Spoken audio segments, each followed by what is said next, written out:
Assalamualaikum warahmatullahi wabarakatuh. Perkenalkan, saya Samsi Abani. Saya Ali Fajar Stephen Gerard. Saya Muhammad Farhan Solikin. Saya Wahyu Iman Subagyo. Di sini kelompok kami akan menyebutkan komponen dan fungsi serta cara kerja pada sistem IIA atau Integrated Ignition Assembly. Simak video kami.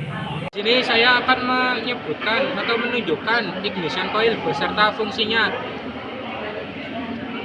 Ignition coil berada di dalam, berfungsi untuk mengubah tegangan listrik dari aki sebesar 12 volt menjadi 20.000 volt.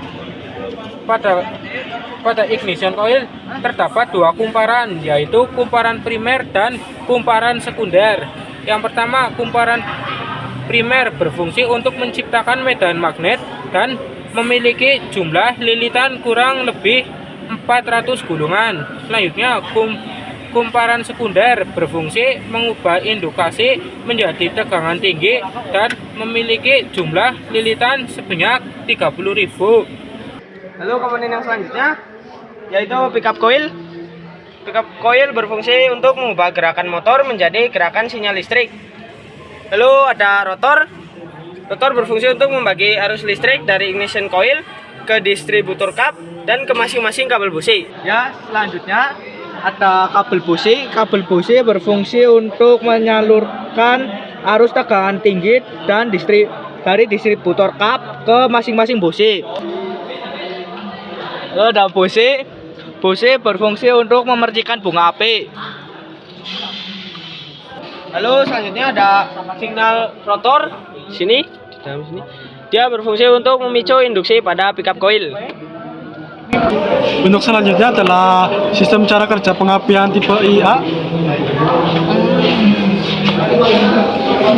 Aliran dari listrik dari baterai diteruskan menuju ke sinyal generator, lalu diteruskan lagi ke transistor di dalam igniter. Transistor merubah kumparan primer di dalam ignition coil on dan off. Rotor berputar secara jarum jam atau sebaliknya sesuai dengan kondisi mesin. Ketika rotor berputar, tegangan dibagikan di dalam pick up coil yang disebut sinyal pengapian. Tegangan dihasilkan dari garis gaya magnet ke magnet.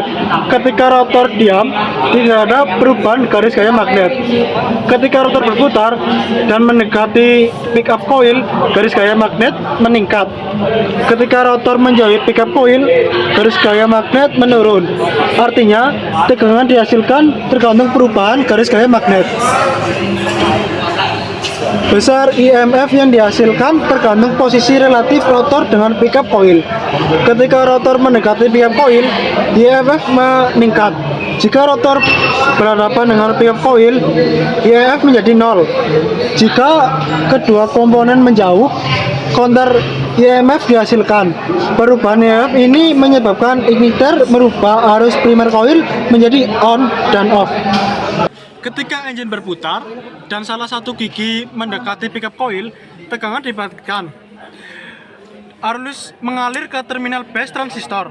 Transistor menjadi on. Arus mengalir ke lilitan primer ketika gigi rotor sejajar dengan pickup coil.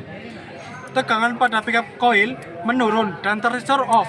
Ini akan memutus arus ke lilitan primer dan tegangan tinggi dihasilkan. Di lilitan sekunder, transistor juga off.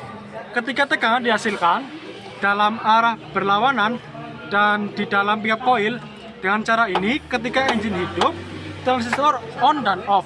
Setiap kali gigi rotor melewati pickup coil, setiap kali transistor off, tegangan tinggi dihasilkan di lilitan sekunder. Tegangan dihasilkan di lilitan sekunder, lalu mengalir dari elektroda tengah distributor melewati rotor dan dari elektroda luar ke busi. Setiap silinder sesuai urutan pengapian. Sekian, terima kasih. Wassalamualaikum warahmatullahi wabarakatuh.